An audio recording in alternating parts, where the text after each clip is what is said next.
Hi, Dr. Scott Jensen here. I want to talk today about irrelevance. And I want to talk about this from a couple different angles. I would say that irrelevance at some level can be described as a syndrome born of not listening. What do I mean by that? I think being relevant is a big deal for most people. Nobody wants to be irrelevant. And yet, so often we bring on, in our own way, whether we're an individual or a group, we bring on this syndrome of being irrelevant because we're not listening. I want to talk about it from two different angles. First, I want to talk about it in the world of medicine. This week, I've been blessed and privileged to have numerous new patients come to my office. And it's fascinating to me how many of these patients are changing physicians or clinics or providers because what they used to have has become irrelevant for them. The doctor, the clinic, the hospital, even their insurance policy that they used to have is irrelevant to them because those individuals and entities are not listening. Patients understand pretty acutely that if a person doesn't feel like what they want to have discussed is relevant, it starts to bleed into their mental dissatisfaction with perhaps their health, perhaps their health provider, perhaps the world in which they live. And if you start to feel like the people who you would expect to care about your perspective and your thoughts aren't caring about them, that you're almost irrelevant to them, they want you to shut up and listen to them, and they'll give their spiel, and then they'll pat you on the head and go on their way, and you go out the exam room door. If that happens, this arouses significant mental health challenges for the patient.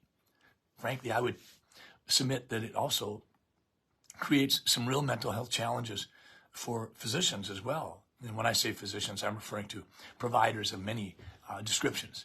But I think this is oftentimes why you're seeing so many caregivers frustrated and looking to early retirement because the satisfying longitudinal relationships they're accustomed to with patients are gone. And we can look at the last 3 or 4 years and acknowledge that this had a lot to do with some of this, but it may not have had a lot to do with what was happening beforehand. But mental health is a big deal, and irrelevance fuels it on the part of the patient, but I would also submit on the part of the provider. Physical syndromes develop from being irrelevant, frequently because that which you might be able to do to impact and shape your own health is not being given the opportunity because you're not being listened to. So irrelevance stops you from being able to really get a handle on what you might be able to do to change your lifestyle, to change your weight, your BMI, your nutrition, the status of your diabetes, the amount of alcohol you use, the amount of medications you use, whatever. I see young and old telling me that they think more about suicide. And when we probe a little bit and talk about it, what I find is that frequently these are people who are feeling like they don't matter. They're irrelevant. Nobody particularly cares about what they think or what they do or whether they're around. And I think we become, as humans, more self-absorbed when we feel irrelevant. When we feel like people aren't willing to pay attention to us, I think the focus becomes about me. And I think sometimes we lash out. Sometimes our behavior changes. Sometimes we may hurt people we love. And oftentimes it's born from an inner sense of being irrelevant. Nobody, no human wants to be irrelevant. Good grief. Our pets, our dogs and cats don't want to be irrelevant. They want to matter.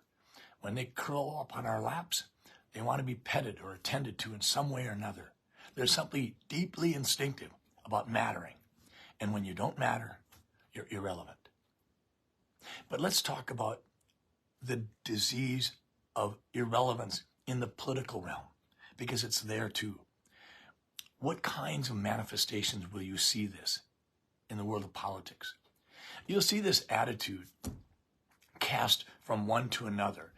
Something like this: I'm right and you're wrong, and you don't really matter to me. That's a common thing in politics.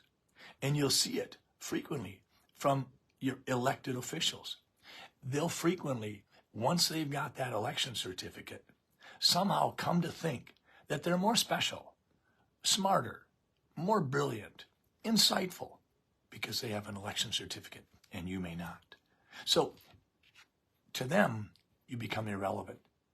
But even worse, to you, at some level, after a period of time, they become irrelevant. What's happening at that point is you're resigning yourself to a political system that doesn't work, that treats you dismissively, and you said, the heck with it. But then another step will come into play. And what that will be is that you may stop engaging in what you think is very important. You may stop voting in elections. You might stop getting in the arena and participating in the discussion in the public square. You might drift over to the sidelines and say, you know what? I just don't need this. Irrelevance, when it enters the political sphere, is problematic at a huge level. But there's one thing that really drives that sense of irrelevance in the world of politics. And what that is ideologues. Now, what is an ideologue?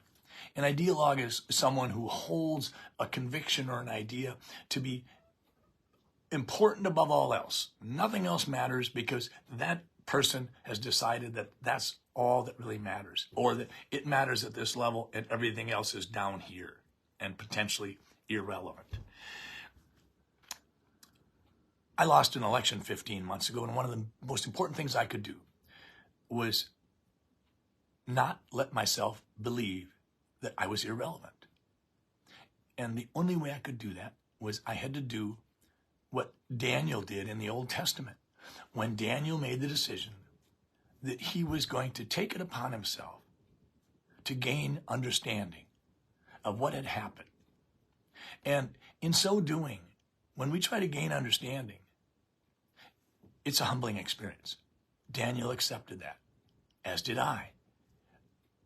I think that when we try to gain understanding, spend some serious time doing some soul searching, and try to research, I think a lot of times the initial humbling will give way to a sense of, I can be relevant.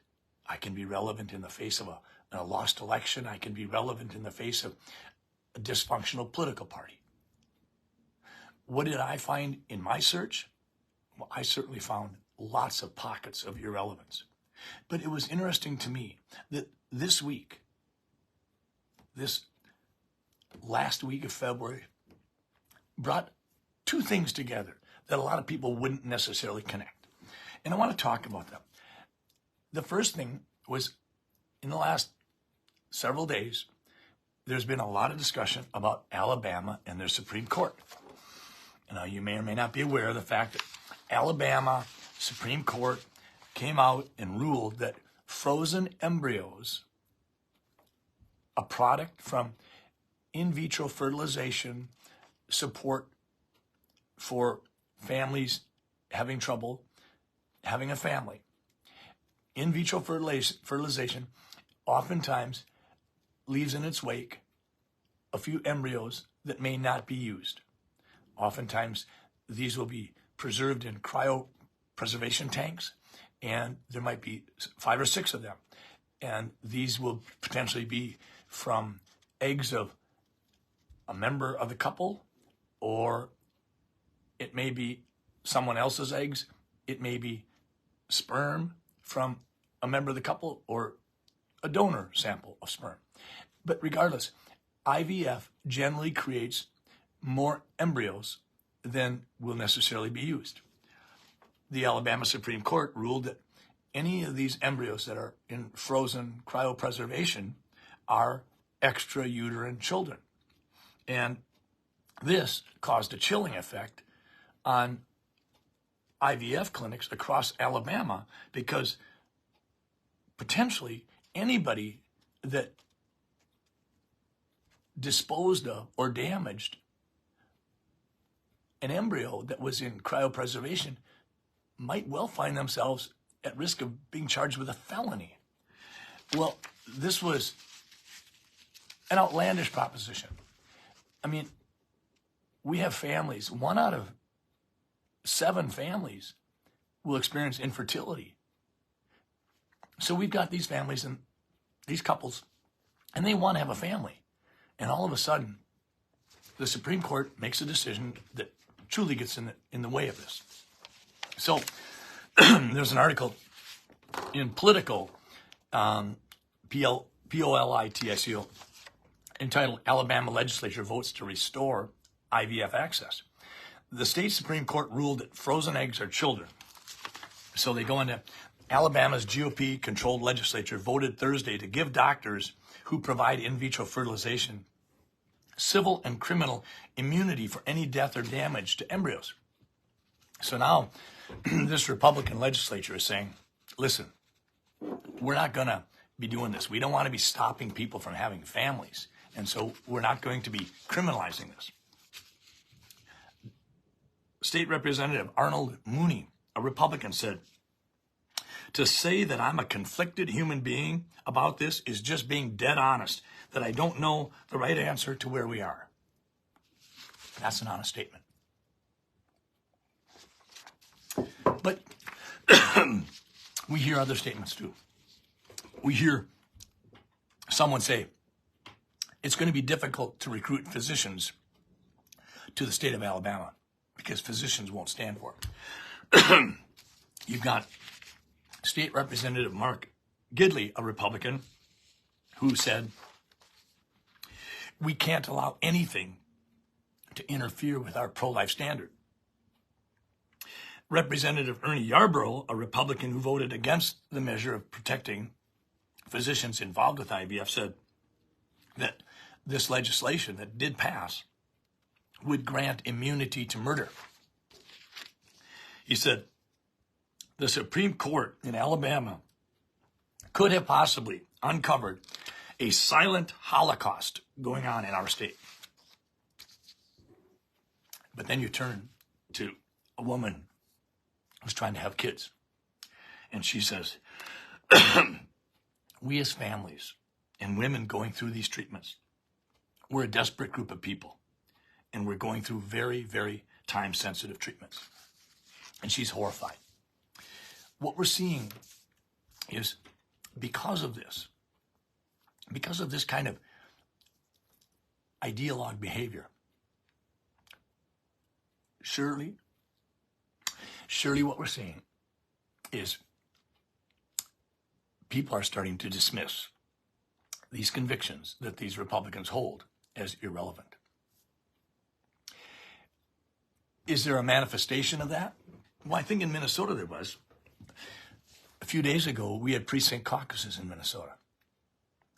In some precincts, the attendance dropped by 90%. Excuse me. In 2022, we might have had 100 people in a precinct. A few days ago, there were less than 10. This is a symptom, a manifestation of irrelevance. People who might be inclined to vote conservatively, especially in the area of the size of government, are saying, I'm not participating. This party is becoming irrelevant. This is the problem when ideology takes over a political party. We've got to realize that when things don't add up the way we think they should, and we say we got to change hearts and minds, it isn't always about changing someone else's hearts and minds. We got to be willing to change our own hearts and minds. And that means to go back to that example from the Old Testament with Daniel, where we need to gain understanding and potentially humble ourselves. Precinct caucuses were horribly attended.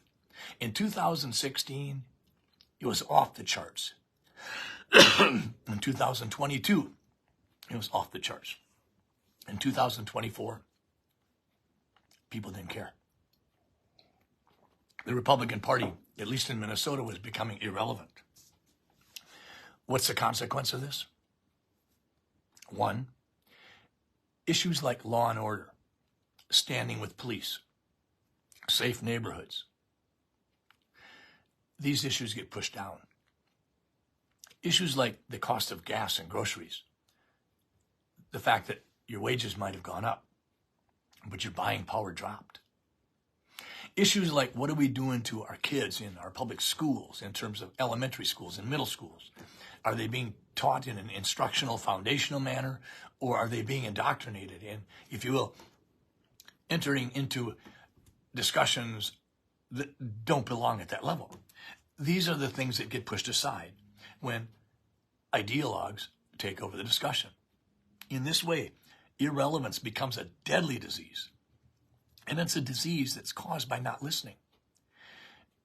Clearly, abortion has been a huge issue since Roe v. Wade got overturned. But I think we have to recognize some basic facts. In America, one of the pillars of our democracy has been the majority rules, but the minority retains rights. Well, in Minnesota, we have 70% of people saying some access to abortion needs to be preserved. This is why I think people like Mike Pence came out and said that perhaps some point in time should be established in regards to access to abortion or not.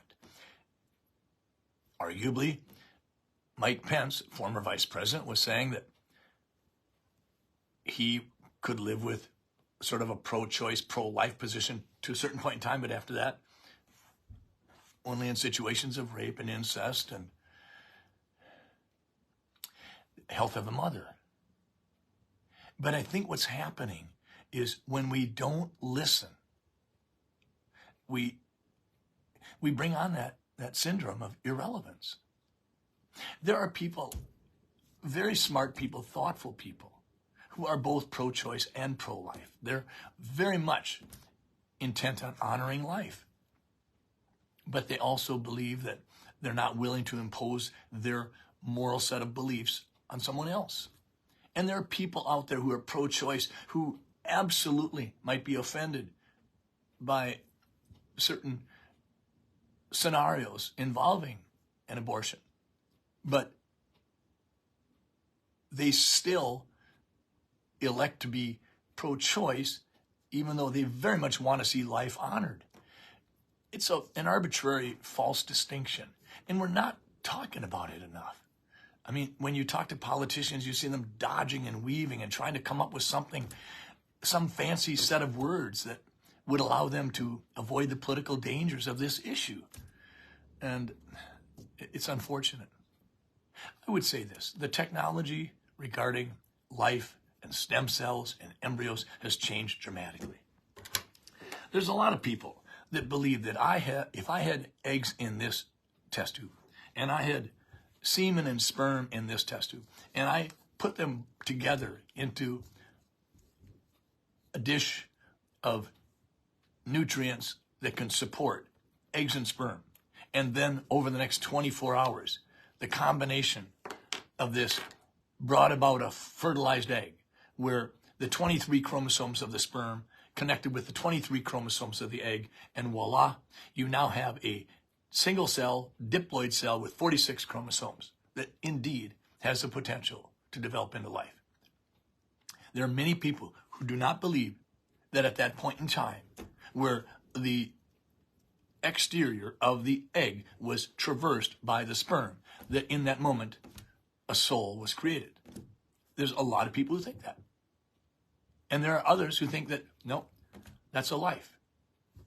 Based on law in Alabama, the Supreme Court stated that it's an extrauterine child at that moment in time. As we go forward, we're going to find that we're not going to need the sperm and the eggs, and we're not going to need the ovaries and the testicles. We're literally going to be able to draw people's blood. We're virtually at the point now. We can draw your blood. We can glean stem cells. We can drive them backwards so that they could become a haploid cell with only 23 chromosomes, and they can be combined with another haploid cell and become an embryo in their own right. This is happening around the world. This research is being done. And for those reasons, some people don't see it the same way as others see it. But we can't stop listening. We're losing our focus on issues of freedom and health freedom and what's happening to our kids and our neighborhoods and safety and crime and the rule of law and our southern border. And how can we feed the world? Some 10,000 people, some 10,000 kids every day around the globe die of some hunger-related disease. So forgive me for waxing philosophical and going on about this, but it grieves me deeply that there's a deadly syndrome of irrelevance, and it comes from not listening. We've got to start listening. We've got to start understanding that sometimes we'll be given a choice, this or this, and we have to look at it because it may not really be a true choice. It may be flawed. It may be that this and this can overlap to be this. You may not like what I said today, and I understand that, but I'm just going to tell you this. By George, I am not going to be guilty of not listening.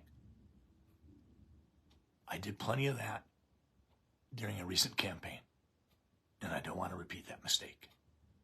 And I hope that you don't want to repeat that mistake. We need to listen to one another, and we need to make sure that ourselves and others that we interface with are not being treated as if they are irrelevant. Thank you.